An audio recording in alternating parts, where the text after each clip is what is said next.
So for some context, I guess, this is the Box Bay window. It is installed. Started the trim work around the bottom. Again, rain. So that provided a nice dry spot for my saw and hardy backer here for my table saw. So that worked out. Brief note, if you look around outside for a minute, when I say there's a lot going on, there's been land clearing, trees dropping, and there were way too many trees. I'm not into cutting trees, but it was really detrimental to the house. So anyway, had to be done. So here we go. Box Bay, and I did a quick drawing of this, which hopefully one day I'll show you about that. The cable system, which technically is the only thing holding this window in right now. And I'm not Joe Lickety Split, so I have my reasons also. So anyway, this pad down here is basically just for trim, and the cable system that comes with the Andersen is right there. See that? So that's threaded. The washer, not concentric, I'm not sure, but it's got an oval in it, so when you tighten that nut, it's dug into the wood and it will pull up the window should it go out of level. So pretty simple. They give you a little template, which is kind of funny, but it worked. So the cable runs from the inside, and again, this roof is just kind of here for the moment, but that is the shape of it, just new sheathing.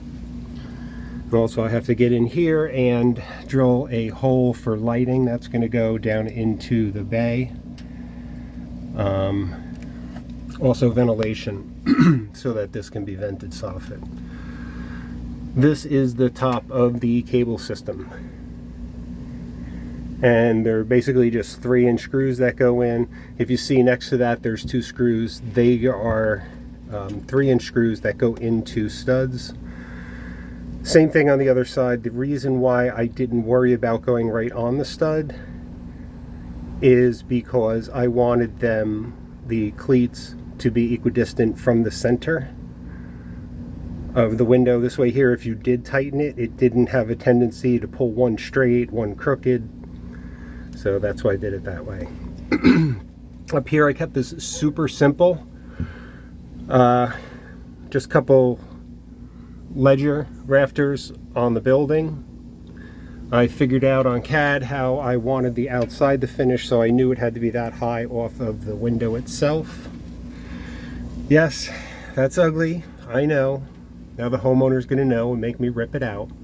But that rafter I had cut previously, it worked. But I went away with a lot of framing on this because that rafter was cut with a bird's mouth to accept a plate. But I figured, why am I putting all this weight here? So what I did instead, that I just left because it was there and I wasn't wasting it.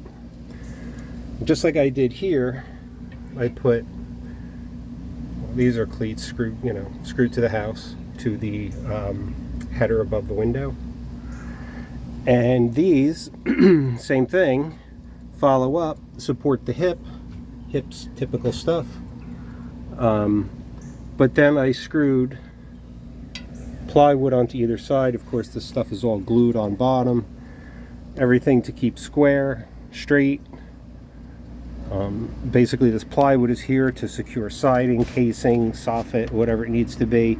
It's 3/4, it's nice and straight. I mean, you're basically the roof, you're just asking the roof to be supported by these hips, which are directly over top of where they come in, the cables. So anyway, that's why I did it the way I did it. There's no reason for all kinds of framing lumber here and up here. It doesn't serve a purpose. So the outside fascia boards, they're going to end up being 2x4, and I'll keep them up nice and tight here where I can secure the lower edge of the plywood to that fascia board, also keeping that straight. So that's it, really pretty simple. Again, this was the addition we put onto the window so that we can have a nice casing over there.